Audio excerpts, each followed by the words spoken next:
अभी मैं बेनीपट्टी विधानसभा इसलिए बोलना पड़ रहा है क्योंकि 2020 बिहार विधानसभा चुनाव सर पे है। 2 चरण का चुनाव हो चुका है, तीसरे चरण में यहाँ भी चुनाव होने वाला है, इसीलिए विधानसभा बोलना पड़ रहा है।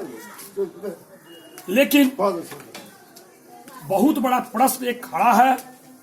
इस गांव के अंदर एक नाबालिग लड़की के साथ सामूहिक बलात्कार कर हत्या कर दी गई। उनके पिताजी हमारे सामने अभी उपस्थित हैं, दादाजी भी हैं, गांव और समाज मोहल्ले के लोग भी हैं। इन लोगों से मैं जानना चाहता हूं जो क्या प्रशासन के द्वारा, बिहार सरकार के द्वारा, सुशासन बाबू के द्वारा इन लोगों को इंसाफ मिल पाया कि नहीं। आपका नाम? मोहन जी, आपकी बेटी के साथ जो विभत्स घटनाएं हुई, क्या आपको पुलिस प्रशासन के द्वारा या सरकार के लोगों के द्वारा कोई सहयोग मिल पाया? नहीं, अभी तक तो सर कुछ नहीं मिल पाया, कोई सहयोग नहीं। मैं अब इसी गांव के इस पीड़ित से संबंधित बात जांच कर रहा हूं। आपका नाम? जी रामचंद्र यादव।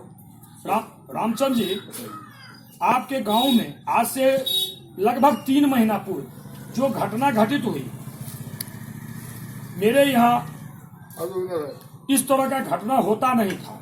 इससे संबंधित आपका कहना है, क्या कहना है, थोड़ा बताया जाए, हम समझने का प्रयास करने के लिए आए हैं।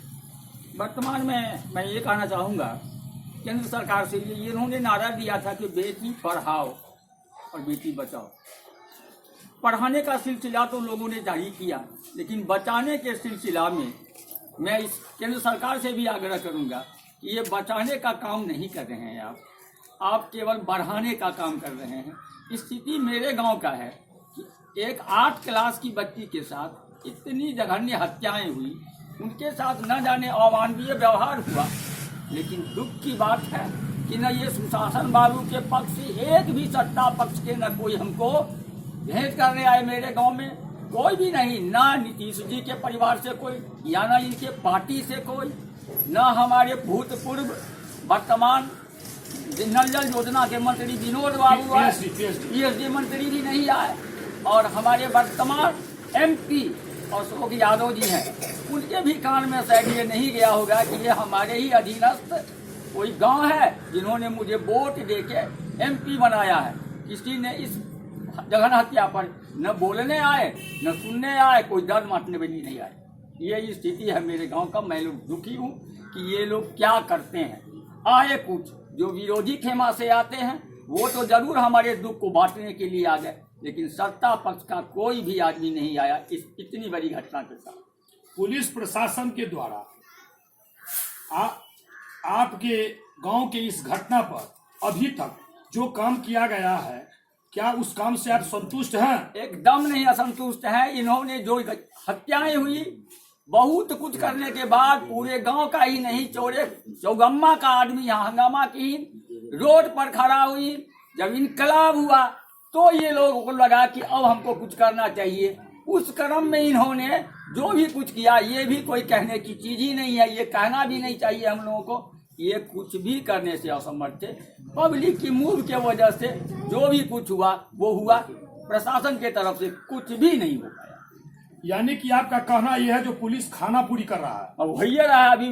अभी भी जो मुजरिम है, जिसको 3-4 आदमी है, उसमें से 2-3 अभी भी अरेस्ट नहीं हो पाया है, जबकि घटना का कितना महीना हो गया? लगभग 3 महीना गुजर गया। इस स्थिति में है हम लोग। पता नहीं ये कौन सी शासन है। अगर ये सुशासन कहा जाए तो हम लोगों के निगाह में तो ये कोई शासन ही नहीं है, ये कुशासन की भी संज्ञा हम नहीं दे सकते हैं। इससे भी अगर कोई घटिया शासन कहा जाए तो बेटी को पढ़ाते क्या है?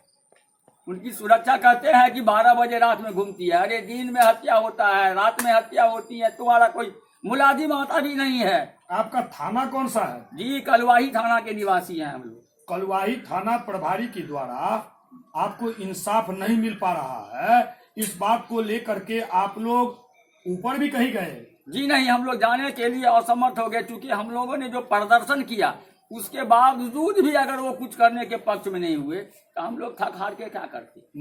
मैं पीड़ित परिवार से जानना चाहता हूँ, जो पुलिस के आला पदाधिकारियों के संज्ञान में इन्होंने इस बात को लेकर के पहुंचाया, वहाँ न्याय का मांग किए।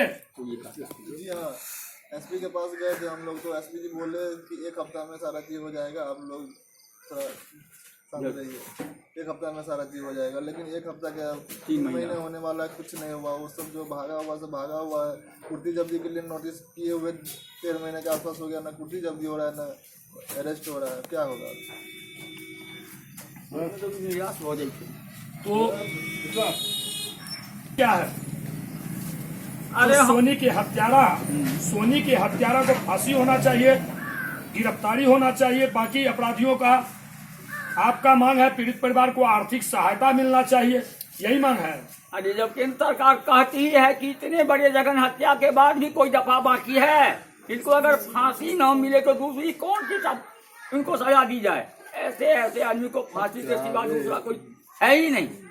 इस परिस्थिति में उन्हें फांसी दी जाए, बाकी लोगों को भी अरेस्टिंग करके जैसे भी होता है कानून के दर्जे में लोगों को दंडित किया जाए, यह तो होना जरूरी है। पीड़ित परिवार तो टूट चुका है, उनके आंख से आंसू आता है। जिसका बच्चा मरा उसके दुख को कौन बांटेगा? यही तो उन्हें बांटेगा कि थोड़ा दुख हल्का हो जाएगा। गवर्नमेंट के सामने फरियाद करके तो बेचारा थक गया, एसपी के यहाँ गया, डीएसपी के यहाँ गया, थाना प्रभारी घूम के ही नहीं किया। इस स्थिति में हम लोग क्या करें? अगर कुछ करेंगे तो उल्टे हम लोगों के ऊपर चार्ज हो जाएगा। मतलब क्या लग रहा है, प्रशासन, पुलिस प्रशासन, आपके कलवाही थाना अपराधी से मिल तो नहीं गया है? अब इस बारे में हमको जानकारी नहीं है, लेकिन लगता तो ऐसा ही है। जबकि इतनी बड़े मतलब लोगों का पॉपुलेशन हम लोग इनकलाब करते रोड पर गए, उनके बाद भी उनकी फरियाद नहीं हम लोगों की सुनी गई। अब इसमें क्या कहा जाए? इससे तो साफ झलकता है कि शायद उन लोगों से मिले हुए हैं, या जो मुझे नहीं कहना चाहिए वो भी कहना पड़ा है कि हो सकता है कि कहीं रिश्वतखोरी तो नहीं हुआ। अब तो मुझे अनुमान ही नहीं लग रहा है कि स्थिति क्या है। कुछ लोग बता रहे थे जो कहीं से इस तरह का आवाज भी आ रहा है, जो किसी को सजा नहीं होगा, सब बच जाएगा। ऐसा भी तो लोग कहते ही हैं, क्योंकि ये सुशासन है ना, किसी पर ढोल पीटते हैं कि कोई ना कोई क्लू निकल जाएगा, हम निकल जाएंगे, यही भी इसी हिम्मत पर बोलता है। यही शासन है तो भी हो सकता है, निर्दोष फांसी जाए और जो दोषी है उसको छोड़ दिया जाए। अगर यही शासन है तो इस शासन को हम लोग कौन सा शासन कहें? ये केंद्र सरकार की सरकार बनी तो कहा डबल इंजन की सरकार होगी, बिहार में बजाओ, क्या से क्या हो जाएगा, हो क्या रहा है ये तो सब कोई जान रहा है। कोई डर से नहीं बोल रहे हैं, कोई अपने भयभूत है कि भाई बोलेंगे तो हो सकता है प्रशासन के द्वारा हमको दंडित किया जाए। ऐसी परिस्थिति में आजाद भारत के लोग भी परतंत्रता की बेड़ी की तरह से बैठे हुए, उनका मुंह जाम। यहाँ इन लोगों का कहना है, जो दूर दूर से ऐसा नहीं लग रहा है जो अपराधियों को सजा मिल पाएगा। जी, इस तरह की आवाजें भी निराशा है सुनने में इन लोगों को कहीं कहीं से आ रहा है। ये लोग निराश हो चुके हैं। जो पीड़ित परिवार को इंसाफ मिल पाएगा, पीड़ित के पिता के मुख से आवाज नहीं निकल रहा है, सर नहीं उठ रहा है, काफी चिंतित और मायूस हो करके हुए किसी तरह हमसे बात करने के लिए तैयार हुए। मैंने उन्हें तैयार किया, वे हमसे 2 शब्द अपना बात रखे। इस स्थिति में वास्तव में नीतीश जी जो स्वशासन की सरकार अपने को बताते हैं, लगता नहीं है जो स्वशासन की सरकार है।